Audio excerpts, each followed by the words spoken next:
Welcome to Soul Knowledge. I'm your host, Rocky Kay of Tune In to Wellness. We are souls having a human experience, and this podcast is where we remember that. Your soul has lived lifetimes. It has a history, a purpose, and a wisdom that goes deeper than anything your mind can analyze. My work through Reiki, hypnotherapy, past life regression, subconscious healing, and intuitive transformation is to help you not just learn about your soul, but to actually know it. Here I'll be sharing real stories from real sessions, lessons from the unseen, and truth-telling about what healing really looks like. The messy, mystical, holy, human, sometimes hilarious, often uncomfortable, absolutely life-changing parts of it all. And I'll warn you now, if you don't like the honest language or the occasional well-placed F-bomb, this is not the podcast for you. Because sometimes the most spiritual thing you can say is, fuck this, I'm done repeating this pattern. So let's take a breath. Tune in. Let go of what you think you know. And let's drop into the wisdom your soul's been trying to give you all along. Welcome home. Welcome to Soul Knowledge. Hello, and welcome back to the Soul Knowledge Podcast. This is Rocky, and I'm super excited to be here today and to talk about one of my most favorite topics, and that is finding mindfulness in a busy day. So we are all busy people. We got our to-do lists. These lists are long, right? People are pulling us in different directions. We've got, our jobs, we've got our families, we've got our friends, we've got things that we just want to do for ourselves. And maybe it's not being mindful. And that's okay. And so what I'm going to share today are ways that I love to weave mindfulness into my days that literally take up no additional time in my day. Because let's be really honest, I would like maybe eventually, maybe I really don't want to be that person that can get up and meditate for an hour or something in the morning. I'm not that human. I probably am not going to be that human. I don't know. Maybe that'll change as I get a lot older. I don't know. But I do wake up sometimes and I spend moments, maybe 30 minutes, meditating and journaling, mostly journaling. And that does a lot for me. But actually really, I don't always have time to do that. Nor do I want to wake up. Sometimes I would rather get the extra 30 minutes of sleep. And that's okay. Because I've woven so many different moments in my day that I can take these moments for myself and to connect with myself that doesn't involve sitting on my meditation pillow at my little altar next to my bed, get my journal out, get all this stuff. Sometimes I just don't have that. I just don't have that capacity. And so I'm going to start with my favorite, which is the shower meditation. So the shower can be really powerful. And what I do, the first thing I do when I step in the shower is I just get really present. I feel the water running down my skin. I notice the temperature. I notice how it feels. And so now I'm really just in that moment, feeling that water running down my body. And then I like to imagine that water is washing off the things that don't serve me. You think about the bullshit that's been going on. And maybe I'm mad. Maybe I'm sad. Maybe I'm just having some really weird feelings and I don't want to keep carrying. Or maybe I'm sitting there in a stress cycle where I'm repeating the same shit, and it's time to let it go. And so I imagine that shower is washing it off of me and I get to watch it go down the drain. And I can tell you that is really cool to watch it go down the drain. It's gone. And that can be really freeing. And then what I also like to do energetically is I like to imagine that water is washing off anybody else's energy that I'm holding on to. As an empath, I collect people's energies and emotions like it's my job. Kind of is. but you know what I'm saying? And it's really important, especially if you work with people closely. If you come in contact with people, you need to clear your energy. It's so important, okay? Emphasize the important and emphasize the so, okay? So important. Clear your energy. So I imagine that water, and I actually call in Archangel Michael. I'm a big angel person you're going to come to learn, and I am especially a big Archangel Michael fan. He is like my boy. Anyways, so I call him in and I ask him to clear off anybody's energy that is not mine. And then I also ask him to bring back my energy anywhere I've left it. So this is just giving me that moment to release what's not mine that I'm holding on to bring all my stuff back so that I can move through my day complete, whole, myself, and I've got all my energy with me. And I am not allowing anybody else's energy to impact what I'm doing, saying, feeling, any of that. And as an empath, that's what we do. We allow the people around us to impact our energy and how we're showing up in our days. And so it's important to clear. And so I use that shower. It's very valuable to me.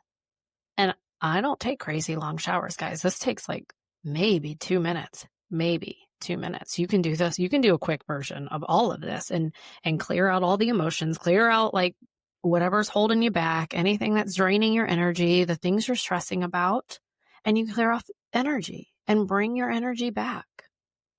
It's very powerful, short, and effective. This takes me to my next one. So we're always going somewhere, right? We're driving. And so this brings us to the red light challenge. The red light challenge is one of my most favorite too. I know I'm sharing the top 2 at the beginning. I'm not even saving them for the end, but I do like the ones at the end. So hang on. The red light challenge. So when we are driving and we are going places, you got to think about this. We are always thinking about either where we're going or where we just came from. We are not present. I mean, how many of us have driven somewhere and we're like, how did I get here? I don't even remember making that drive because I know I've done it, or we just automatically just kind of turn on autopilot and we drive somewhere and that was not where we were supposed to go because we're not present. And so the red light challenge is when you come to a red light, turn off your music, turn off your podcast. Yes, you can turn me off too. I'm okay. I'm not offended. And I just want you just to take a moment, whether you have 15 seconds at that red light or you've got 2 minutes, and just connect in with your body. Just notice what it's feeling. Notice if there's tension or tightness. Notice if maybe the meal before you irritated your stomach. Just notice what you notice. Notice how you're feeling. Just bringing awareness to who you are, how you are in this moment. And if you have time, you can always check and be like, dude, what do I need to do to feel better or to clear something out? Just give yourself those moments. And what's really cool is I started doing this red light challenge. I don't remember where I read this. I really wish I could because I'd love to give whoever I read this from the credit, but I don't know. So anyways, let's go with this. When I started doing this, I really, really enjoyed it. And I enjoyed it so much that now I always drive in quiet. I don't listen to music. Well, I mean, I do every now and then. I don't listen to my books. I don't listen to my podcast in the car anymore. Like, my drives have become so sacred. And I actually have a pretty good commute to my office. And I love it. I mean, yeah, sometimes I really wish I had like a short one, especially when I forget stuff at home.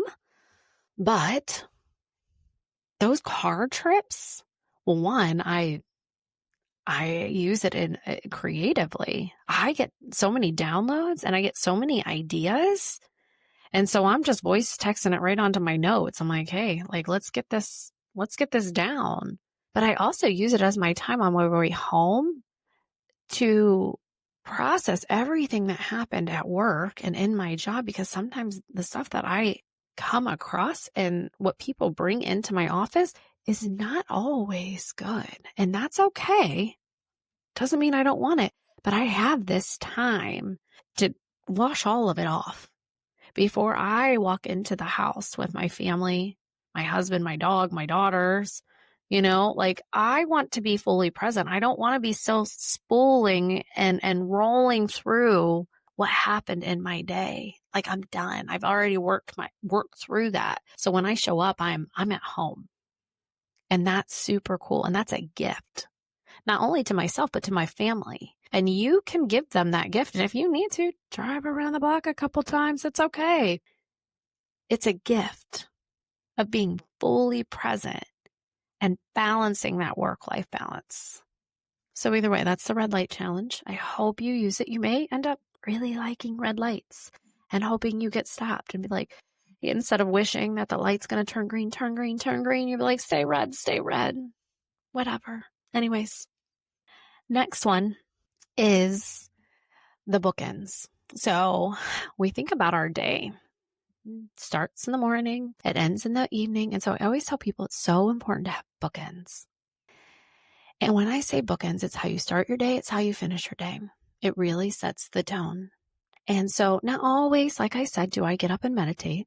I don't always have time, or I just choose to stay in bed a little bit longer. But what I do before I get out of bed is I make a decision on what I want in my day and how I want to show up in the day. So I might sit there for 20 seconds, or I might lay there between my snoozes and be like, what do I need today? What do I need to do today? What do I need to get out of the day? What do I want to give today? I mean, you can really sit there and create how you want your day. How do I want to show up? I can tell you most of the time, I'd be like, I really want a productive day. Can I have a productive day?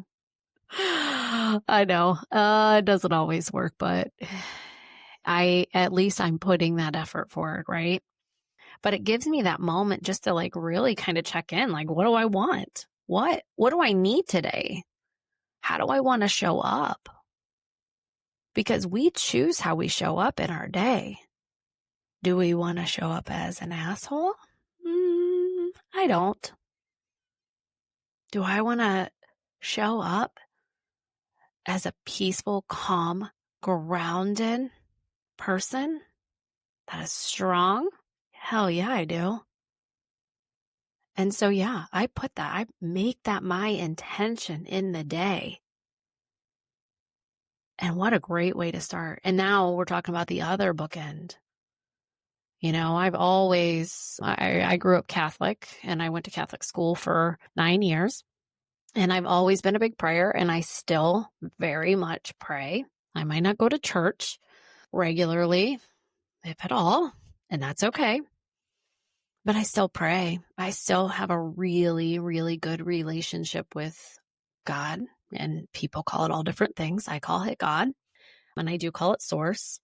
But I give moments to pray for my family at night, protecting them, keeping them happy, healthy, especially my main people, my kids, my husband, my dog. And I just take those moments for gratitude. I roll through my day, I reflect on my day, and I think about the wins. I think about the moments of joy. And then I think about the lessons that I learned. And then I say thank you for all of it. And that's a really great way to end your day. It's a really great way to end your day. And then finally, the last thing that we're going to talk about today, and I'm sure there's some more ways that you can put mindfulness into your day, but this is where we're going. I'm giving you guys 4 things. Is to slow down and eat. Get really present while you eat. And I can assure you this is a work in progress for me. So I want you guys to all start working on it with me. Sit down at the table. Turn your phone off. Turn your TV off. Turn everything off. And eat your food. Connect with your food. Give gratitude to your food. If you are a person that, says grace before your meals, say grace. And then continue to stay in that mindfulness and that quiet, that respect, that gratitude. Taste your food. Slow it down. Enjoy the flavor. Say thank you. I mean, and you can sit there and think about how that food got to be on your table and give gratitude to all those stages. So you think about the farmers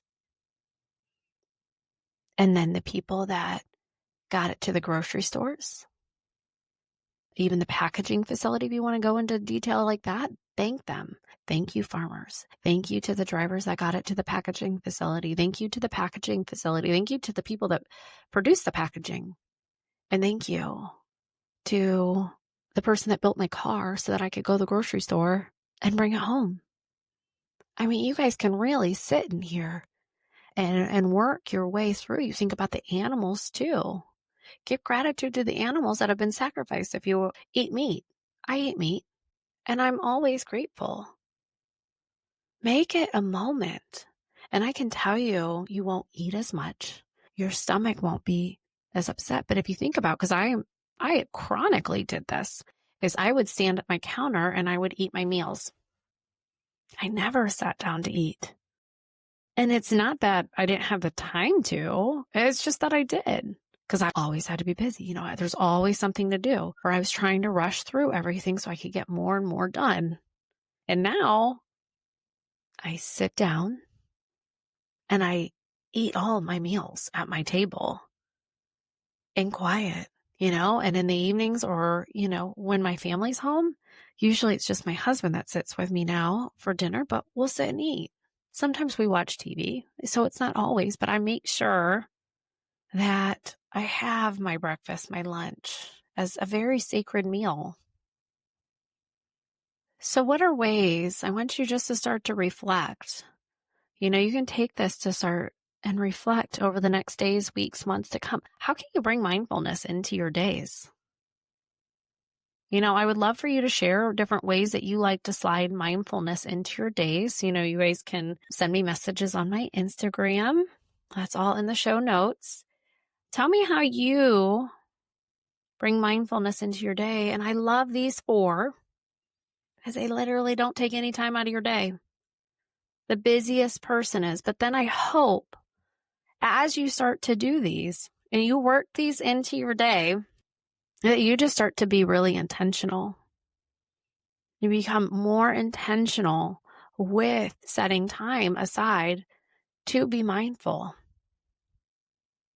When we set that time aside and we're really intentional, it's a gift to our body. It's also letting our bodies know that we are safe, that we are not in fight or flight.